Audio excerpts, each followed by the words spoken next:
Hey everyone, welcome to Plants and Politics. So I watched the QAnon docu-series called QAnon Into the Storm so that you don't have to. No, just I'm kidding because it's very well done. I recommend you check it out for all of the details, but I wanted to provide a quick summary and my own thoughts on some cringy moments and what it doesn't cover. And what I hope they do is a follow-up because people need to pay. There needs to be some consequences for their actions. So just to give you a summary, this was a 6-part docuseries. It aired on HBO, and the man who made the series concludes that Ron Watkins is the real Q of the big QAnon conspiracy theories. And Watkins all but admits to being Q on camera. He kind of makes a mistake at the end and kind of lets it slip. But this isn't the first time Watkins has been posited as the mysterious conspiracy theorist. What was really interesting to see and hear, though, is his father, Jim Watkins, admit that QAnon started out as what's known as a LARP, which stands for a live action role play. How would he know that? If they're not involved, how would he know how it started out? Throughout this docuseries, he claims to not know much about QAnon. He claims to not know anything that's going on with it. So here's who these men are and why Ron is likely Q. First, let me say, these are some weird dudes. They're some weird guys. If you told me that they kept people in a hole in their basement and that they lowered down lotion in a basket so that they could make skin suits, I'd be like, yeah, I could see that. Yeah, not surprised at all. Just weird. But anyway, the son, Ron Watkins, was the administrator of the online messaging forum known as 8kun. And that's where everyone would go to see the latest Q information. Now, the whole QAnon conspiracy lunacy started off on 4chan. For various reasons explained in the docuseries, they relocated the Q message board to 8chan. And then, through another very interesting series of events, they renamed and rebranded 8chan as 8kun, which is spelled Kun. The thing is, neither of these men have ties to the Trump administration, and neither one of them has strong ties to the military. So for Ron Watkins, if he really is Q, to pretend to have insider knowledge about what Trump was planning and doing behind the scenes would be a flat out lie. And he appears to trip himself up throughout the docuseries. At times he knows everything about a person or an event or what's going on the Q chat boards. Then at other times, he feigns ignorance. He claims he has no knowledge of that same person he talked about before, or what was going on the Q chat rooms or the Q boards. His father, Jim, claims that 8chan and then 8kun made him no money and that he had to run other businesses in order to fund it, that it was literally costing him money to keep it up and running because advertisers wanted no part of it for obvious reasons. They didn't want to be a part of this, especially as people were posting that they were going to go murder people and then followed through, like actually went and live streamed it on 8chan while they were murdering people in places of worship. So why did they do it then? What was he really getting out of it? He alleges that he's just this free speech warrior. He wanted to give people a place where they could post or say anything that they want, and they didn't have to fear retaliation or being censored. But then, as you'll see in the documentary, he literally sued a man for what he claims were false statements about him online, which were really more like a matter of opinion, like saying things like he has a small penis. I saw him naked and he has a small penis. I mean, everything's relative, I guess. That's an opinion. But the laws where they all lived in the Philippines are so harsh. They're absolutely insane. And this man was nearly sentenced to a minimum of 8 years in prison for just making statements like that about him online. They have these crazy libel laws, I guess you could call them, or whatever. I forget the term they used. But, and not only is this man wheelchair bound and extremely disfigured due to a birth defect, so he would not do well in prison, but the prisons in the Philippines are basically like death camps. He would have never survived. So much for Jim Watkins being some free speech hero. He's full of shit. And people on the right look up to this guy. They treat him like he's some sort of celebrity and like he really is a hero, when he proved by taking this guy to court that he's exactly what the right always calls the left. He's a freaking snowflake.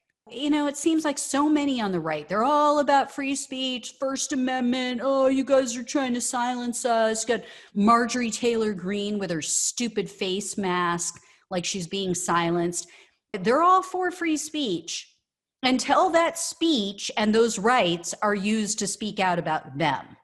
Then they don't like it. Then they want to shut everybody up. They're all about, oh, we don't like cancel culture. But then they're trying to cancel people literally. Like he tried to put this guy in prison where he knew he would likely die. I don't know how you could cancel someone more than that. So in this docu-series, Ron Watkins also appears to make a very concerted effort to point the documentary maker in Steve Bannon's direction, to make him believe that Bannon is Q. Now, you'll see if you watch it, anyone with knowledge of Southern California traffic wouldn't fall for one of the Bannon lies and deflections that he tried to perpetrate. You'll know what I'm talking about if you watch it. But Bannon was a likely suspect for a lot of reasons. The cringy parts of the series were really when QAnon interviews came up, and they were kind of sprinkled throughout this entire 6-part series. And for those who haven't dug into this batshit crazy conspiracy theory, I'll explain. So Q is supposedly someone very close to Trump who allegedly knows that Trump is working with the military behind the scenes to take down an evil, baby-eating, infant blood-drinking, Satan-worshiping cabal of Democrats and Hollywood elites who rape and traffic children, because, you know, it's never Republicans. So that's Q. QAnons refers to Q followers and believers. So these are the people you see at Trump rallies holding and wearing Q signs and paraphernalia and what have you. Some also became known as Q-tubers. Yes, that's really a thing.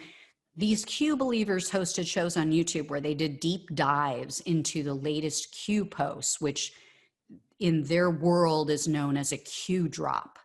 And so he would leave cryptic messages and riddles for people to figure out. And basically everyone on the message boards would then try to ferret out the meaning behind the Q drop.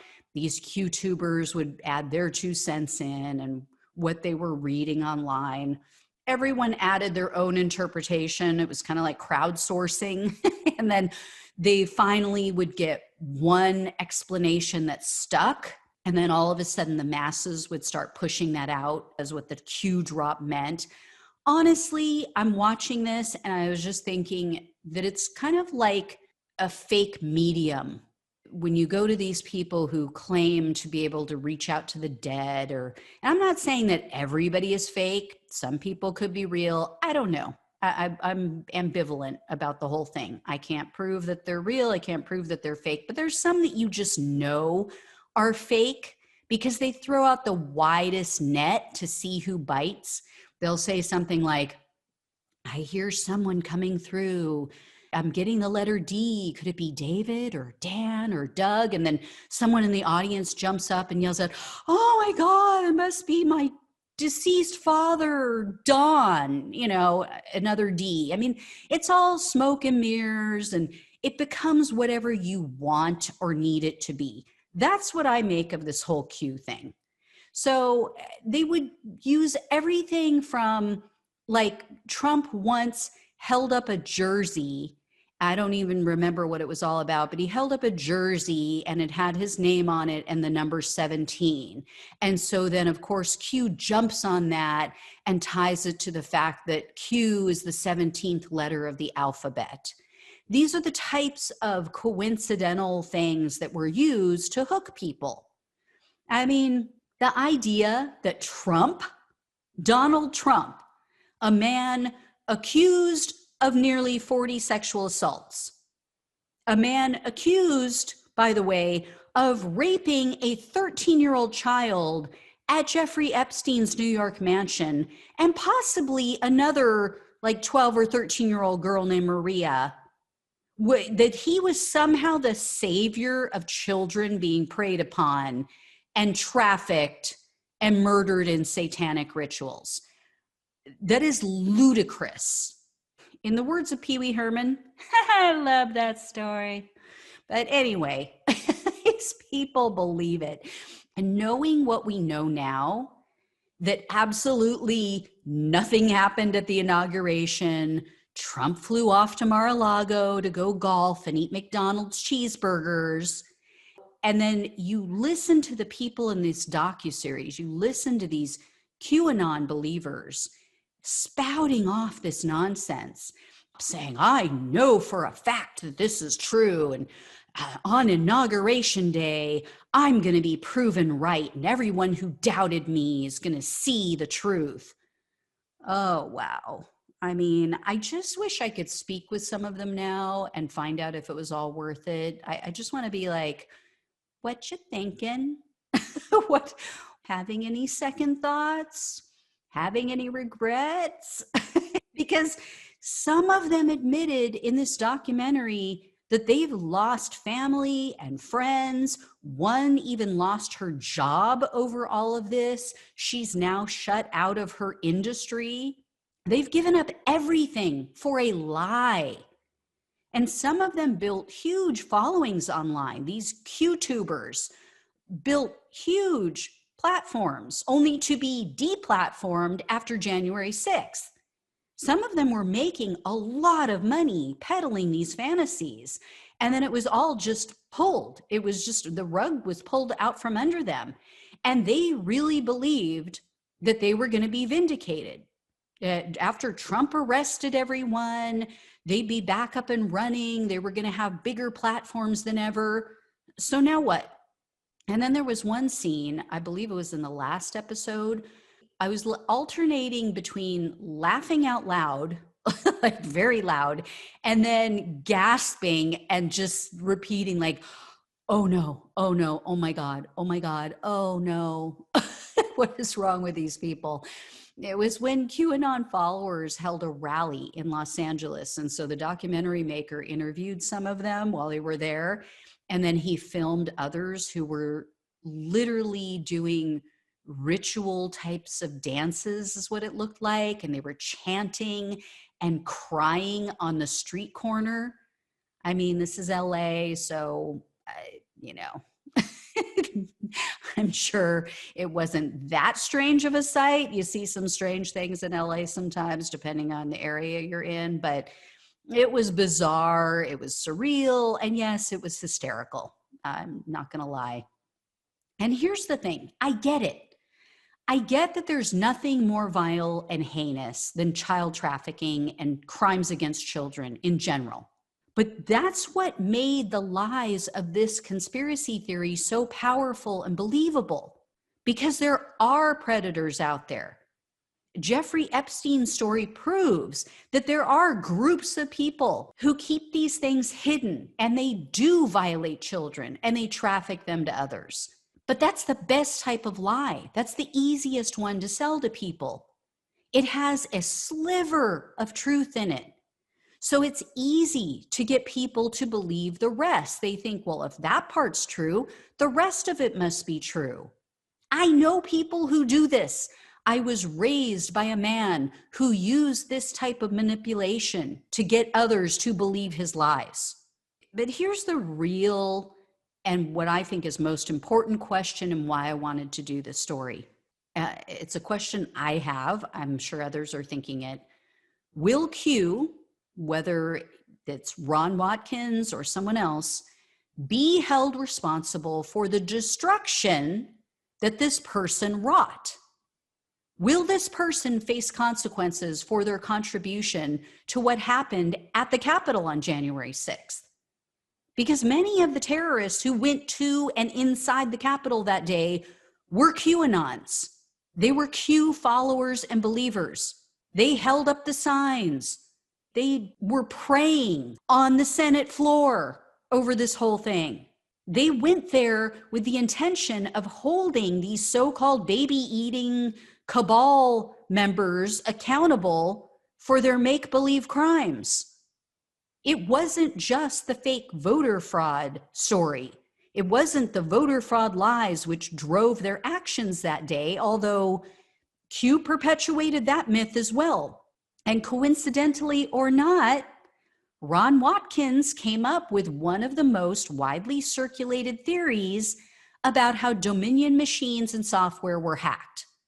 In fact, Donald Trump and his followers retweeted Ron Watkins' post to try and prove that the election was rigged and stolen. At one point, he had the second most powerful account on Twitter. Let that sink in. So will he or whoever Q is pay a price for the lives they've ruined, for the loss of life and the destruction at the Capitol, for the police officers, for all of the other people who were there that day who are now suffering with PTSD? Whoever it is, I hope they spend the rest of their miserable existence behind bars for what they've done to everyone, including Trump supporters. Their lives were ruined. As I've said before, many are facing decades in prison. Now, some of them, it's hard to feel sorry for. Others, I think they just got caught up in something, they believed it, and they thought they were doing the right thing. For them, I have empathy because they were lied to. I mean, think about it. If someone you trusted told you that someone was a pedophile, you would want to take that person down. You would want to stop them. So I get it. I get it. Like I said, some I have empathy for, some it's harder than others. So anyway, guys, I will let you know if I hear any more on the Q front, but as always, please like, share, and subscribe. Thank you so much for watching and listening. Take care, and I will talk with you soon.